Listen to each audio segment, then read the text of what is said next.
Ghazali, of course, is appropriating and reworking Ibn Sina's understanding of the functions of the imaginative faculty and higher soul cognition. The mode of imaginal existence, situated in Alam al-Jabarut, the realm of imperious supremacy, is perceptible by sight and hearing. Ghazali remarks of this realm, it is the median realm, al-Mutawassit, partaking of the extremity of each other contiguous realm, the conceptual and the sensory. In like manner, the human being is divided into the similitude of this division. Thus, the palpably sensed components of the human are similar to Alam al-Mulk, and what is similar to Alam al-Malakut are al-Ruh, al-Aql, al-Qudra, al-Irada, and their like. And what resembles Alam al-Jabarut are like unto the perceptions available through the senses and the powers available through its component parts. I think he means the rational soul here, its component parts.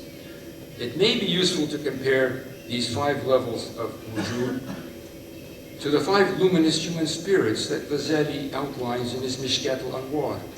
Al-Arwah al-Bashariyya al-Nuraniyya, Al-Hassas, sensible spirit, Al-Khayali, imaginal spirit, Al-Aqli, conceptual spirit, Al-Fikri, cogitative spirit, Al-Qudsi al-Nabawi, sacred prophetic spirit.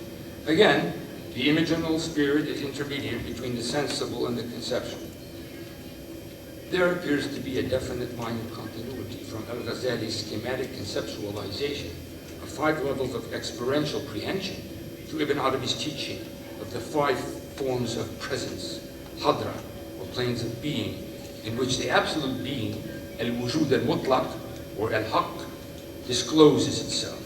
The first being the primordial absoluteness before disclosure, and the remaining 4 being the essential forms in which the absolute descends from its absoluteness and manifests itself on levels that are to us more real and concrete, with this activity of self-disclosure referred to as tajalli. It is in the ontologically intermediate borderland of the 4th presence, wherein the absolute manifests as part spiritual, intelligible, and part material, sensible, where the reality of imaginal existence is found. I wish I had more time to go into details. Of course, this is a sketch. One would have to substantiate it in greater citations, but I think that there's a definite connection here, and I would refer especially to the work by Bourjavadi, his article on the Sufi terminology linking Ghazali and Ibn Arabi, as well as the critique of Ibn Arabi and Ghazali by Ibn Taymiyyah. Now we come again to the Imami appropriation of these archetypal or representational bodies, and I'll have to collapse and summarize this section.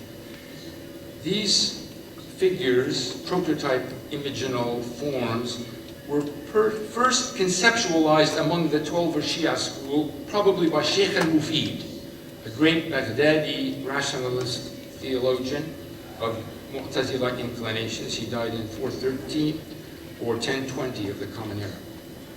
And he had a falsafa-like or philosophically inclined notion of the human being as an immaterial substance, jawhar basit, which is quite un-kalam-like. When treating the question of the pre-creation phantom forms, ashbah, of the family of the Prophet, glimpsed by Adam as glittering lights on the divine throne, Mufid asserts, in that state they were not living forms, nor rational spirits. Rather, they existed as replicas in the manner of the ideal images, muthul, plural of mithal, a debatable reading, resembling their forms in the condition of physical humanity, exemplifying what they would be like in the future with respect to exterior appearance. وَلَمْ يَكُونُوا فِي تِلْكَ الْحَالِ صُوَرًا مُحْيَاةً وَلَا أَرْوَاحًا نَاطِقَةً لكنها كانت صورا على مثل صورهم البشرية تدل على ما يكونون عليه في المستقبل من الهيئة.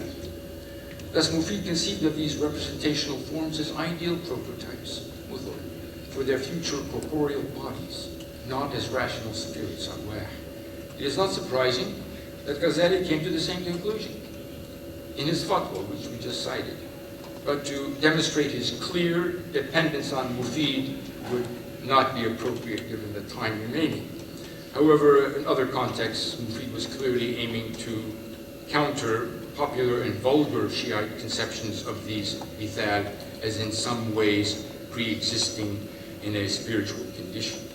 I have to wrap up my remarks simply by pointing out that the background I offer here is one way to see how Ibn Arabi's thinking is embedded in an indigenous series of meditations and teachings that go back to the very beginning of Islam and that cross the lines of different confessional groups, whether Sunni and Shia.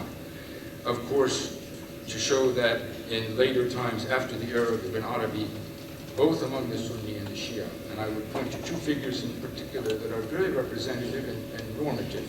Ibn Hajar al-Haytami, who has a very interesting meditation on the hadith about Jibreel being seen in the form of Dihya al-Kalbi, one of the famous companions of the Prophet. And the discussion that provoked among Sunni authorities whether Gabriel could take on the form of a human being. And the recourse was had to the mithal concept to explain this is what Ibrahim was up to at that time. And the same thing with the work of Faiz Kashani, especially his Kalimat Maqnina, who has expanded and furthered the insights of Ibn Arabi within the Shiite context. So in conclusion, I would like to remind all of us that what we're talking about here is something very basic to our reality as humans. We are standing between two worlds, and we define ourselves in terms of both. And at the same time, we are a barrier, a barzakh, and a filter. We let some things through and we keep other things out. And that this image, which Ibn Arabi made at the center of his teaching, beautifully portrays the pain and the joy of our human condition, our intermediate status as unfinished creatures, seeking completion, standing between two worlds. Walhamdulillahi Rabbil Alamin.